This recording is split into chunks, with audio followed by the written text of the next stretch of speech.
BS it. Just BS it. Yeah, I'm good at that. Brian can just talk. I'm a Well, I pro. mean, we'll talk about.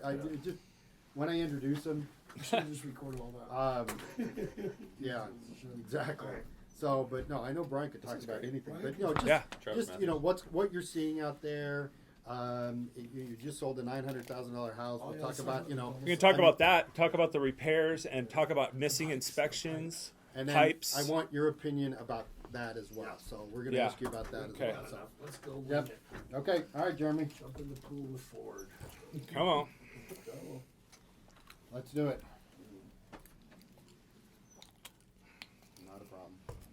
Technology not working properly. Oh, that's strange. Peacock. All right.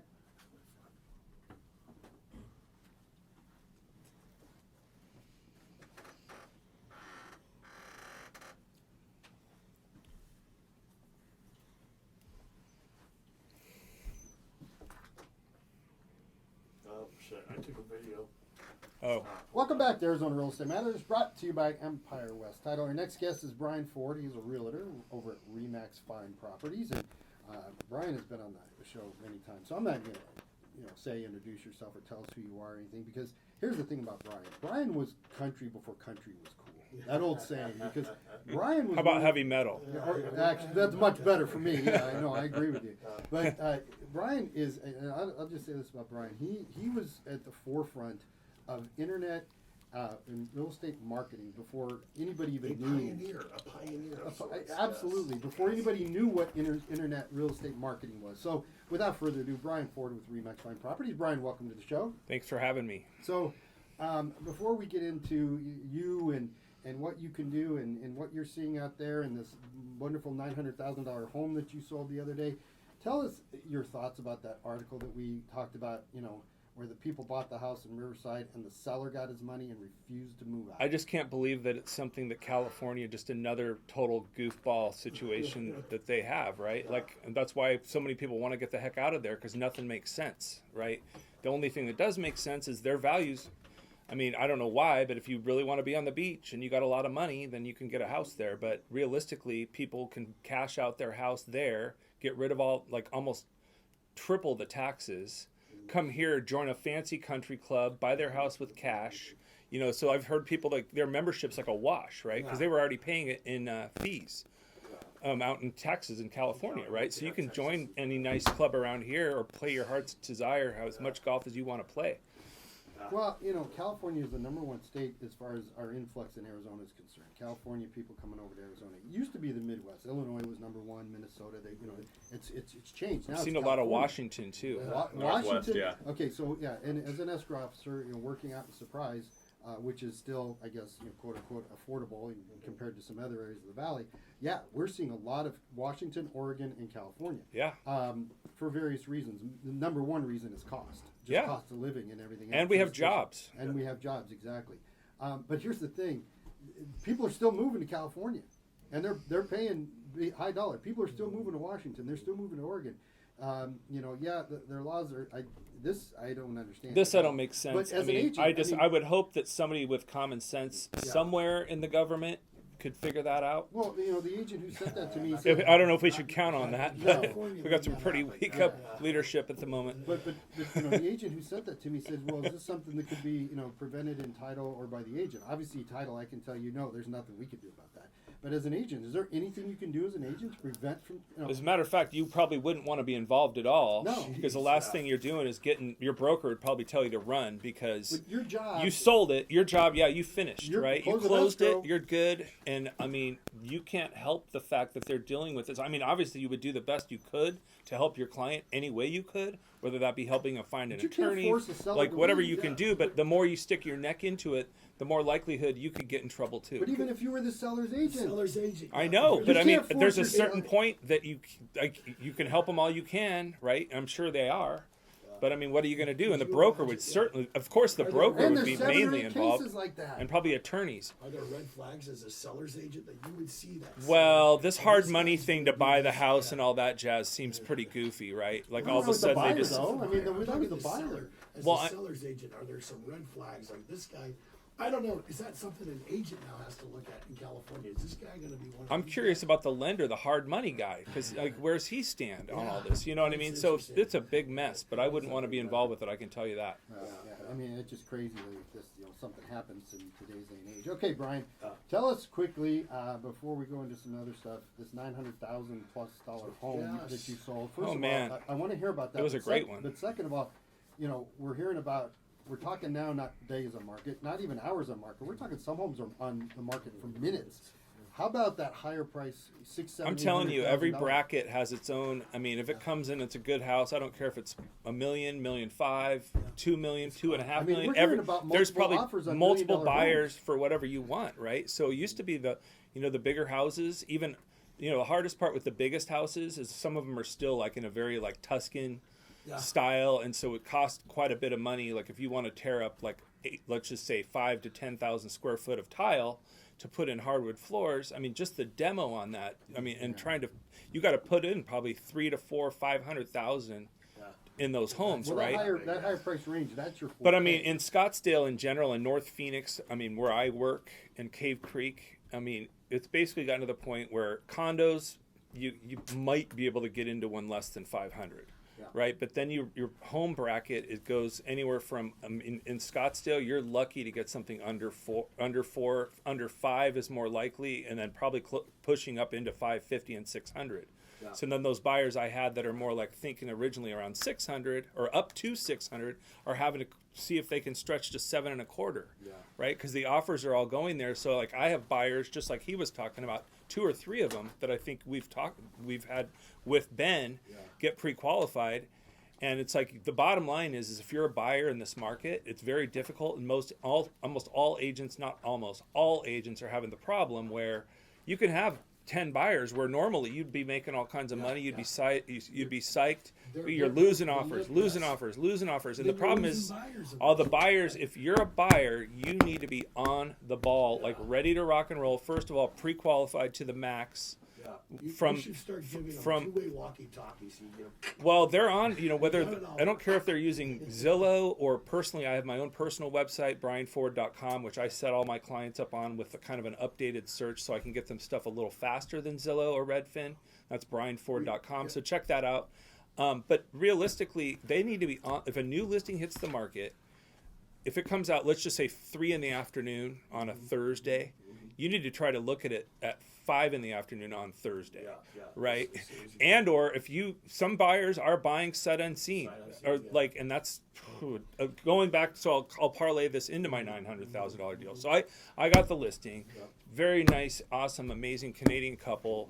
They're moving back to Canada, retiring, being around family, all that stuff. They've had this house for 16 years, so it's in fantastic shape. Not a whole lot of remodeling done, but beautiful house right on the golf course. I comped it out, and I thought we were going to be I thought originally we were going to push it at 850. Right. Yeah. And so then I started thinking, I'm like, well, he's on the golf course, and I said, and I did some more like real detailed comps, and you pull in some custom homes, especially in True North. You got custom homes, but I mean on the golf courses, they only make so many lots that are right on the golf course. So what so happens in this neighborhood, it's called Troon Fairways. It's one of the very first neighborhoods ever built when True North Golf Course was built, and that was about 1995 when the house was built. Well, if you're not familiar, back between about 1978 and 1995, there was a type of plastic piping made by Shell Oil that was just basically breaks in half. The city water dissolves it, and basically no homeowner's insurance will cover it. And it very rarely, I've had it happen a couple times, it blows up the whole deal, no matter what. Like if you hear it's got polybutylene pipes, man, we're out, cancel, right? So I sold it in polybutylene, and there was a whole class action lawsuit. So a lot of homeowners should have replaced them, right? Where the insurance companies or the class action gave them the cash, but if they got, let's just say, $10,000 and decided to spend it but not fix their pipes, right? Exactly. So, so basically, that wasn't really my clients. I think really they were in Canada probably 75% of the time. So, but the first inspection, I sold the house in like half a day.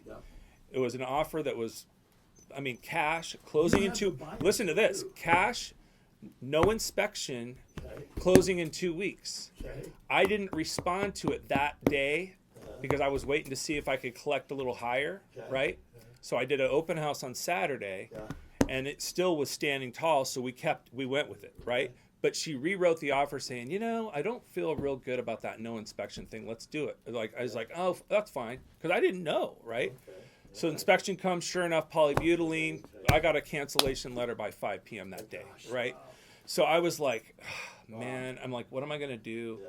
Like, this sucks. And then you have to think as an agent, because it's all about disclosure too. Sure, like sure. you put yourself in line of fire when it comes to liability Sure. if you try to hide it or try to figure some sneaky way out of it. So I didn't sleep at night for a couple of nights trying to think, how am I going to position this?